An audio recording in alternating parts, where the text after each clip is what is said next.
Namaskar, good day, my friends. As you know, we are all at the moment in lockdown, but we are somehow or the other trying to keep yourselves busy. I'm also trying to keep myself busy in the best possible fashion, making home videos, sharing information and knowledge about food, the virtues of food, and more importantly, cooking. For me, cooking is extremely meditative and I'm loving every bit of it. Today is a very special day for me. I have crossed more than half a century of my existence. I'm 58 today.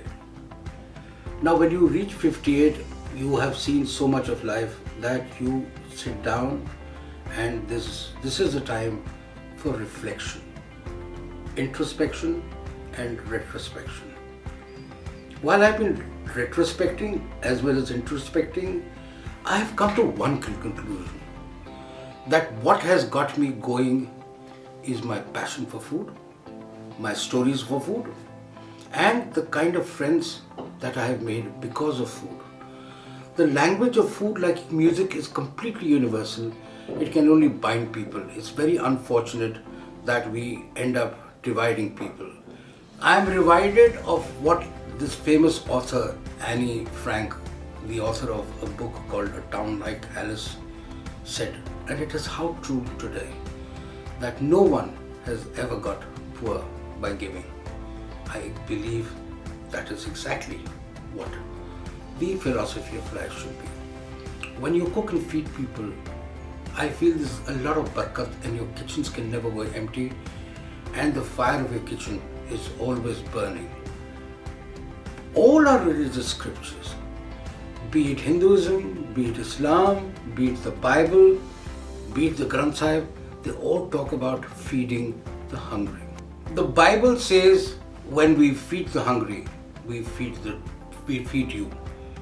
According to Quran, Prophet Muhammad says that if we feed the hungry, we feed all charities. Swami Vivekananda said that I am very proud of the religion that I belong to, which has taught the world spirituality, religions and tolerance. We believe not only in universal tolerance, but we also believe in all religions, which is true. We feed and always help in the spirit of giving. That is the true tenet of Hinduism. The spirit of Langar, every temple, the spirit of Langar, especially in Sikhism, the Granth Sahib has mentioned feeding the poor is a great virtue, and feeding the poor is always above self. You will always notice that most of the charities, when it comes to feeding the hungry, are always these Sikh charities that come forward. You see, I have come to the conclusion that food has no religion. Under the given current circumstances that we are going through, we become very selfish. And in that bargain, we are misusing religion to our advantage, more so to our political advantage. And we are forgetting the basic tenets of humanity. And one of the major tenets of humanity is let no one go hungry. No one should go without food. Because if you are able to fill somebody's stomach and bring a smile on their faces, that's the best thing that one can do. My life, when it came to food, has always had adventures and misadventures. I'm reminded of my childhood days when I would actually sell household rati, and I was about 7 years old or 8 years old, living in Chandigarh, getting caught by my family many times, just for that weakness of the sausages which I used to pick up in Sector 11 from a shop called Harrison's. That is how my passion for food began. My late father, who was an anthropologist, took me to different parts of India for his field work. He was a passionate cook too. So I sort of started imbibing that philosophy of cooking and feeding, and that's what my father used to do. So I think this is something which I inherited from him in a large way. And that is now holding me good. Not holding me good monetarily, but also more so it's holding me good emotionally. Emotions are a very important factor. If your mind is at peace, you are the richest man in the world. And cooking gives me the greatest peace of mind. Today, as a special gesture, not a gesture, as my privileged duty, every year I would actually go to an orphanage and feed the orphan children and cook for them myself. Today, like every birthday, I'm not being able to do what I wanted to do, but at the same time, what I'm doing today is also, I think, something which is giving me not only pleasure, but immense satisfaction. We have a complete essential services staff in my society. We have my gardeners, we have the security guards, we have the plumber, we have the electrician, all sorts of essential service, and with the entire housekeeping staff, which is actually taking care of us, keeping our society clean, making us secure. So I owe it to them. I'm grateful that they're taking care of all of us in our society and keeping us safe. They've left their homes behind, their children behind, and tirelessly they're serving this. So now is the time for me to pay back. I will be going to my kitchen, and today I'm going to make a special meal for them as a mark of gratitude and respect. So what I'm going to make is a very simple, typical Indian bandara food, which is popular everywhere in parts of India. But I'm making a very nice aloo ki sabzi with a twist, which is my version, and it's very interesting. And I'm giving puris with it. I think let us get cracking. Time for me to start cooking and sharing this very interesting recipe with you. So now, over to my kitchen. We're in my kitchen now. So for my sabji, these are the various, I've already boiled the potatoes and mashed them, and they've been mashed with the skin. There's kasturi methi, there's fresh tomato puree, my homemade garam masala, haldi, turmeric, salt, hing, asafoetida, and I am using jeera. Now this is all that goes into it. So to make my aloo ki sabji, goes very well with kachori, it goes very well with puri, it goes very well with bhinai and stuff like that. So my mustard oil goes into this. It'll be a little generous helping.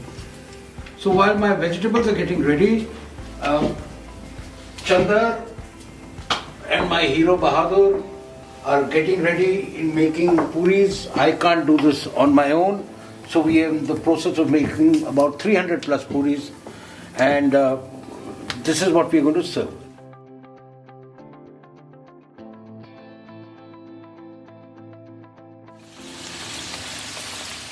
Okay, now my oil is hot and ready.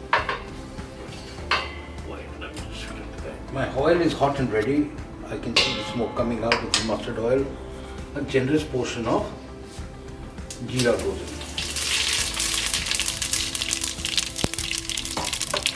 My jeera is ready, so my tomato puree will go in, which is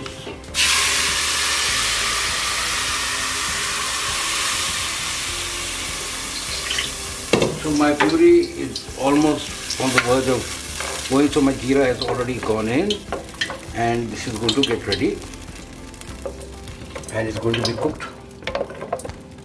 very nicely and simply. Then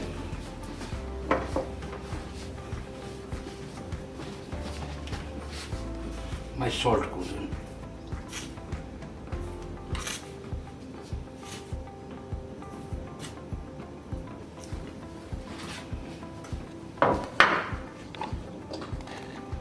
My little bit of garam masala, slightly 1 spoon of it, not much, and my haldi. So my haldi also goes in.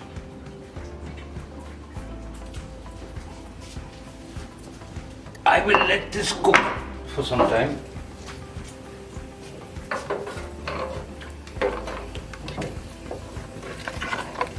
So my puree is getting ready, and it's almost on the verge of being cooked, so I'm going to add a little bit of water.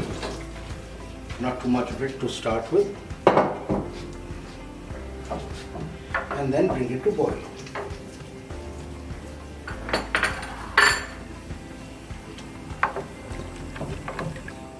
My tomatoes are getting ready and they're getting cooked. I am going to make a little zing and spice because my entire essential service staff comes from villages of UP and they love their spicy food, so I must add a little zing to it. So I'm adding a little generous helping of green chilies. These are very hot and spicy so that they can enjoy the food.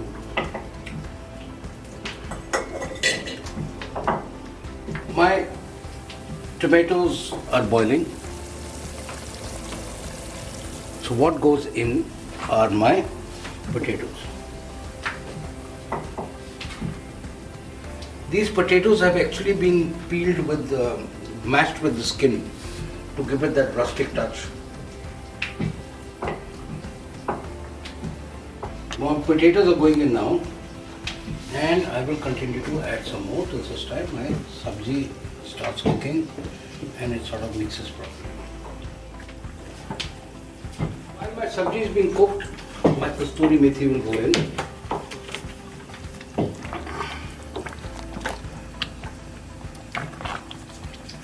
And I'm going to add some more water.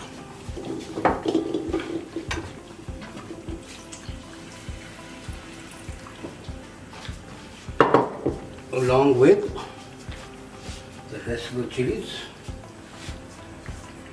Some more of my garam masala goes in.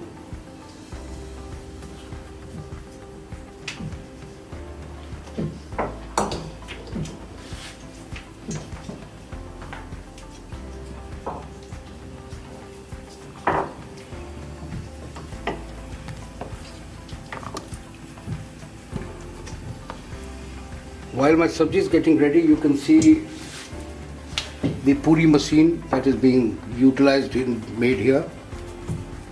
300 of them I'm trying to make because each one should get at least 6 of them, 7 of them.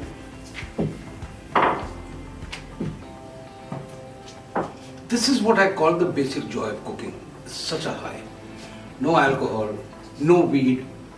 Nothing can give you that kind of high. The high which I get when I'm cooking this stuff. The colors, that is something that's highly intoxicating.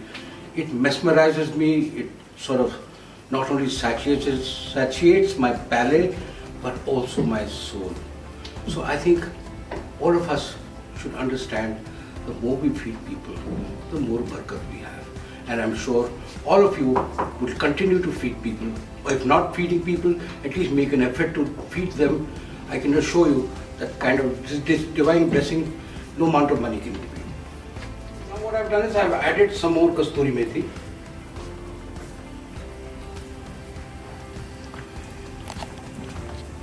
While the sabji is getting ready.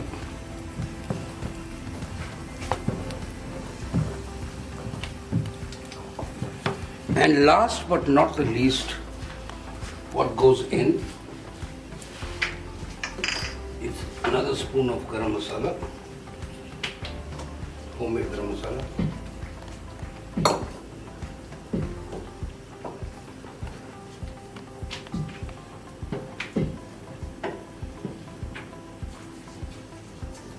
And most importantly, hing. Hing has to be a little generous, so I have to be a little generous with my hing. So I will add at least 2 spoons of hing in this, or maybe slightly more.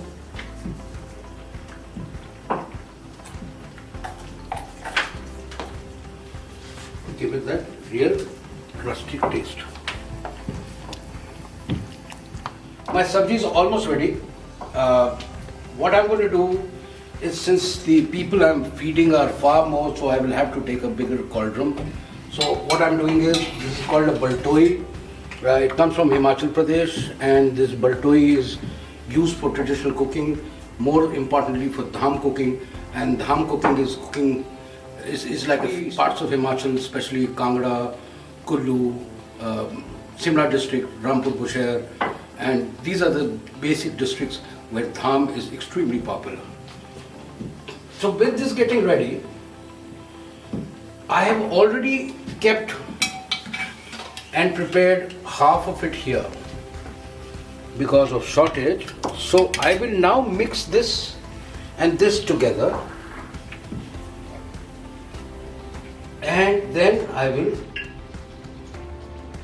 get my sabji, which is going to be ready. I have now transferred the sabzi into the baldoi. Let me taste if it is done to perfection, because I've mixed both.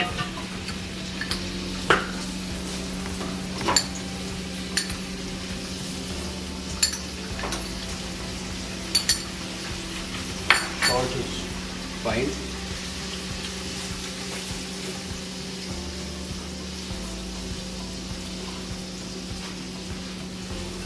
Need more than that. Little bit of masala. Some more masala goes into it.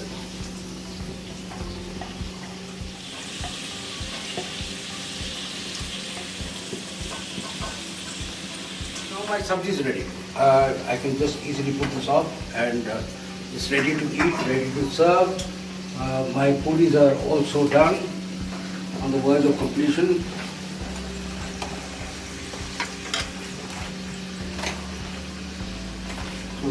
My puris are also ready, and we'll slowly start packing everything in the right perspective. This is how I'm going to pack all the food. What also I am giving along with this, I think is very important, which I should be giving, and this is going to be a very interesting. I'm giving them a packet of turmeric, which is organic from Sikkim, and ginger powder, because I feel that in the times of Corona, ginger powder and turmeric are miracle roots, and they are very, very healthy. Not only helps you improve your immunity, but it also has a lot of antibiotic properties. So this is the turmeric powder, and this is the ginger powder, which Priscilla is supporting small farmers from northeastern India.